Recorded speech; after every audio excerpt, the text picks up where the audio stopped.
नमस्कार, मैं हूं आपके साथ सलोनी चौधरी। हम आपको बता दें कि सुप्रीम कोर्ट का ऐतिहासिक फैसला आया है। इसमें हम आपको पूरी जानकारी देते हुए सुप्रीम कोर्ट ने क्या कहा है और ये पूरा मामला क्या है बताएंगे। SC/ST श्रेणियों के अंदर उप वर्गीकरण की वैधता पर सुप्रीम कोर्ट ने गुरुवार को फैसला सुना दिया है। कोर्ट ने राज्य को अनुसूचित जातियों और अनुसूचित जनजातियों में उप वर्गीकरण की अनुमति दे दी। सुप्रीम कोर्ट की 7 जजों की संविधान पीठ ने फैसला सुनाया है। CJI DVI चंद्रचूड़ की अध्यक्षता वाली 7 जजों की संविधान पीठ ने तय किया कि अनुसूचित जाति और अनुसूचित जनजाति श्रेणियों के लिए उप वर्गीकरण किया जा सकता है। 7 जजों की संविधान पीठ में CJI DVI चंद्रचूड़ के अलावा जस्टिस VR गवई, विक्रम नाथ, जस्टिस वेला M Trivedi, justice Pankaj Mittal, justice Manoj Mishra और जस्टिस सतीश चंद्र शर्मा शामिल हैं। CJI ने कहा कि 6 राय एकमत है, जबकि जस्टिस वेला M त्रिवेदी ने असहमति जताई है। DY चंद्रचूड़ ने अपने फैसले में ऐतिहासिक साक्ष्यों का हवाला देते हुए उन्होंने कहा कि अनुसूचित जातियां एक सजातीय वर्ग नहीं है।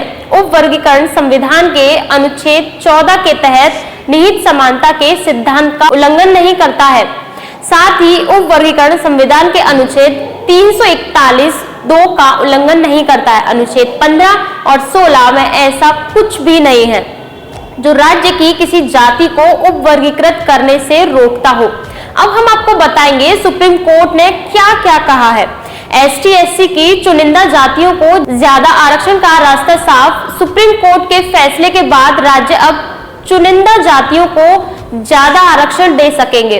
अब राज्यों के अनुसूचित जाति और अनुसूचित जनजाति में शामिल जातियों को अलग अलग वर्गों में बांटने का अधिकार होगा। आरक्षण को लेकर सुप्रीम कोर्ट ने बड़ा फैसला सुनाया है और 2004 में EV चिन्नैया मामले में दिए गए 5 जजों के फैसले को पलट दिया है।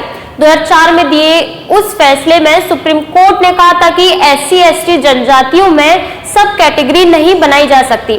अब सुप्रीम कोर्ट की 7 जजों की संविधान पीठ ने बहुमत से फैसला दिया है कि राज्य सरकार अनुसूचित जातियों और अनुसूचित जनजातियों में वो सब कैटेगरी बना सकती है जिन कैटेगरी को ज्यादा आरक्षण का फायदा मिलेगा। भारतीय संविधान के अनुसार देश की आबादी को अलग अलग जातियों के आधार पर मूल रूप से 4 वर्गों में बांटा गया है।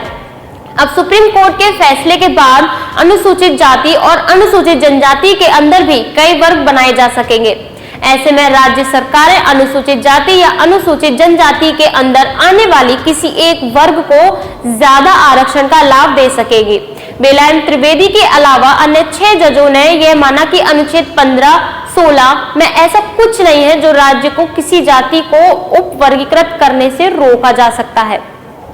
सुप्रीम कोर्ट की बेंच ने कहा कि उप वर्गीकरण का आधार राज्य के सही आंकड़ों पर आधारित होना चाहिए। इस मामले में राज्य अपनी मर्जी से काम नहीं कर सकता। हालांकि आरक्षण के बावजूद निचले तबके के लोगों को अपना पेशा छोड़ने में कठिनाई होती है। जस्टिस VR गवई ने सामाजिक लोकतंत्र की आवश्यकता पर दिए गए BR अम्बेडकर के भाषण का हवाला दिया। जस्टिस गवई ने कहा कि पिछड़े समुदायों को प्राथमिकता देना राज्य का कर्तव्य है। अनुसूचित जाति, अनुसूचित जनजाति वर्ग के केवल कुछ लोग ही आरक्षण का लाभ उठा रहे हैं।